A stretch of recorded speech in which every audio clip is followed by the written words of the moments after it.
Oui, chers frères et sœurs, maintenant, nous avons assisté à un bref service de guérison. Parfois, Frère Branham a prié pour 15 à 20 personnes. C'était les plus grandes, puissantes réunions de guérison auxquelles j'ai assisté. Et nous sommes simplement reconnaissants à Dieu qu'il y ait pu avoir des enregistrements afin qu'aujourd'hui, nous ne puissions pas seulement en parler, mais que nous puissions montrer, voici, cela s'est passé dans notre temps. Et puis, nous en arrivons au point principal, que Frère Branham a été envoyé avant la seconde venue de Christ, qu'il a reçu un mandat direct d'apporter le message divin de la parole en original, telle qu'elle a été apportée au commencement lorsque l'Église du Nouveau Testament a été fondée.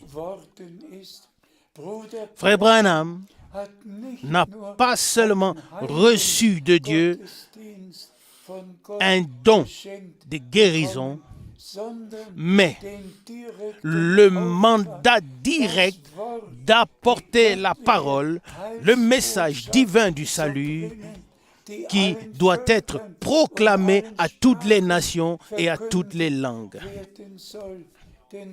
Car c'est ainsi qu'il est écrit dans Matthieu chapitre 24, verset 14, que ce message de salut, cet évangile original sera prêché à toute nation en guise de témoignage. Et Dieu a annoncé l'évangile original comme cela a été annoncé au commencement. Et celui qui lit les actes des apôtres constatera que le Seigneur a continué à confirmer. Et celui qui lit comment le Seigneur a d'abord envoyé les 12 disciples et leur a donné l'autorité. Lisez-le dans Matthieu chapitre 10. Et comment il a appelé les 70 et les a envoyés et leur a donné l'autorité ou les a équipés d'autorité. Et dans notre temps, il a véritablement appelé divinement Frère Branham et il lui a divinement donné l'autorité de sorte que tout ce qui est rapporté dans la Bible est aussi arrivé dans notre temps. Et je suis reconnaissant au Seigneur pour tous ceux qui peuvent croire que Frère Branham a été envoyé par Dieu avant la seconde venue de Christ, qui est très, très proche, et que le message de la parole qui lui a été donné a pu être porté dans le monde entier par grâce.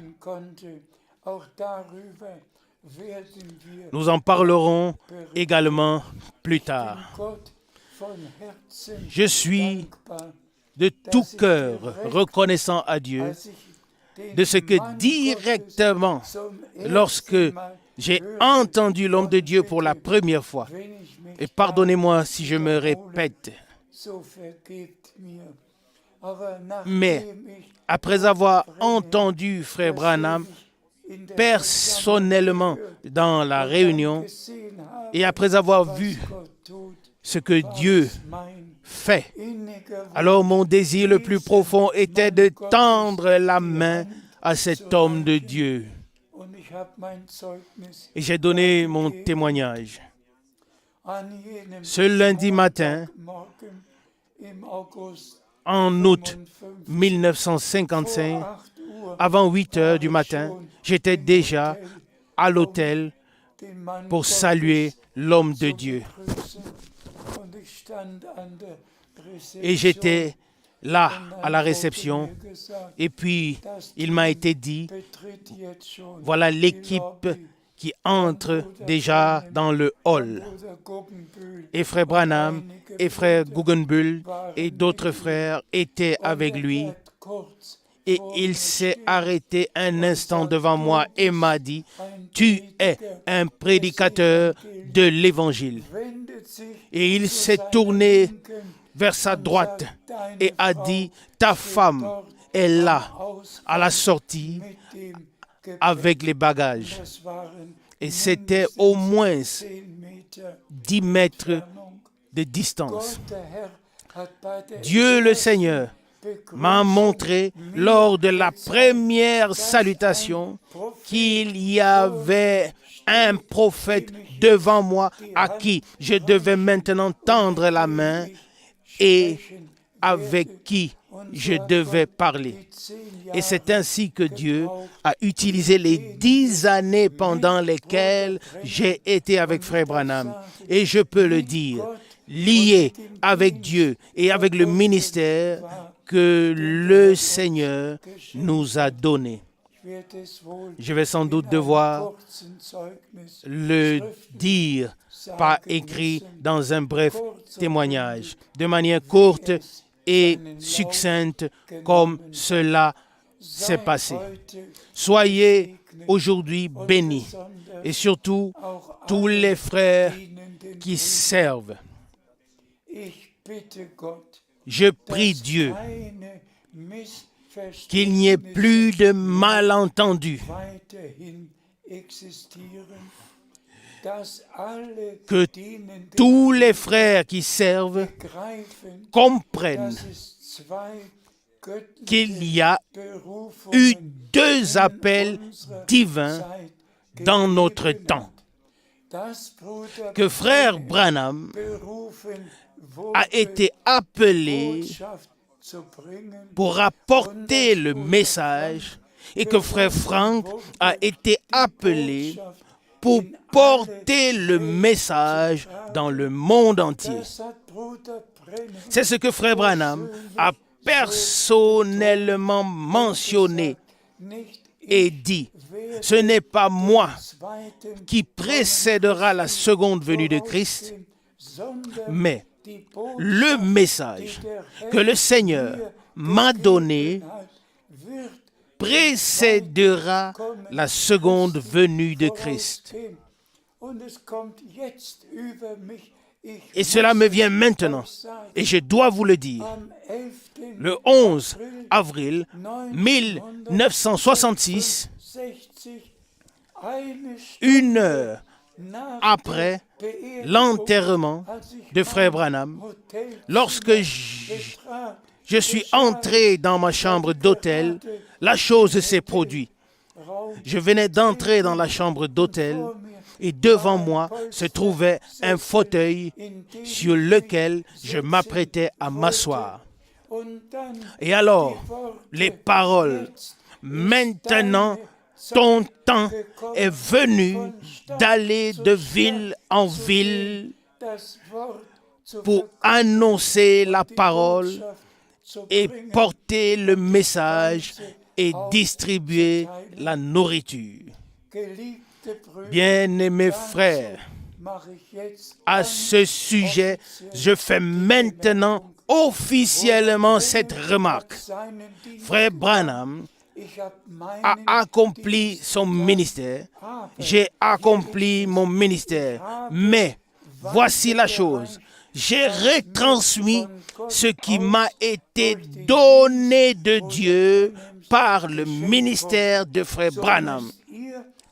Ainsi aussi, vous, en tant que frères serviteurs, vous devez maintenant retransmettre ce que Dieu m'a donné afin que tous arrivent à l'unité de la foi, que nous puissions arriver à marcher au même pas, que chaque frère ne continue pas à proclamer ses propres enseignements, mais que tous retransmettent le même enseignement et mettent tout à 100% en accord avec Dieu et la parole de Dieu. C'est ainsi que Dieu l'a conduit. Même les retransmissions, si vous les écoutez en tant que serviteurs, en tant que frères qui servent, vous pouvez ensuite continuer à développer et à approfondir et remercier Dieu de ce qu'il a envoyé son serviteur et prophète.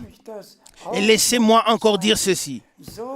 De même que le Nouveau Testament a commencé avec cela, lisez-le dans Marc, chapitre 1, que Dieu devait envoyer un prophète. Marc, chapitre 1, verset 1, le message du salut de Jésus-Christ a le commencement suivant. Selon ce qui est écrit dans le livre d'Ésaïe le prophète, Marc chapitre 1 verset 1, c'est ainsi que nous le lisons dans Marc au premier chapitre.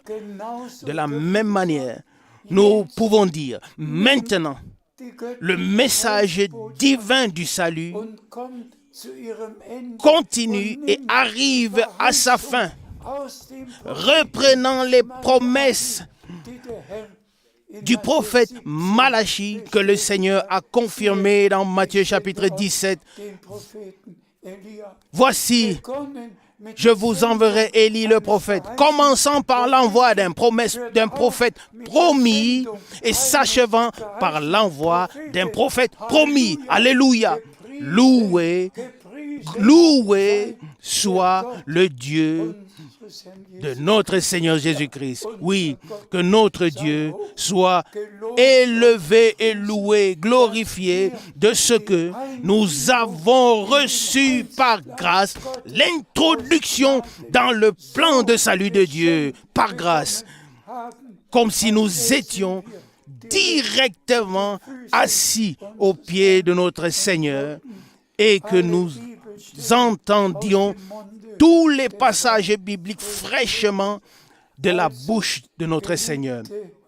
Ainsi, bien-aimés frères servants, soyez bénis de la bénédiction du Dieu Tout-Puissant. Et maintenant, une autre pensée me vient à l'esprit. La question était: qu'en est-il des ministères que le Seigneur a placés dans l'Église, dans les assemblées, à savoir apôtres, prophètes, bergers, enseignants et évangélistes? Ce sont des ministères dans l'Église locale. Mais ici, il s'agit des ministères pour toute l'œuvre de Dieu, pour le royaume de Dieu, mais pas seulement pour une assemblée locale. Mais Dieu le Seigneur a pris soin de ce que maintenant nous puissions vivre si personnellement le reste de ce que Dieu a promis par grâce. Soyez dans la chose, s'il vous plaît. Croyez chaque parole. Soyez de tout cœur dans la chose. Croyez de tout votre cœur. Et alors, nous vivrons ensemble notre préparation et aussi l'enlèvement. Gloire à notre Dieu, dans le saint nom de Jésus. Amen.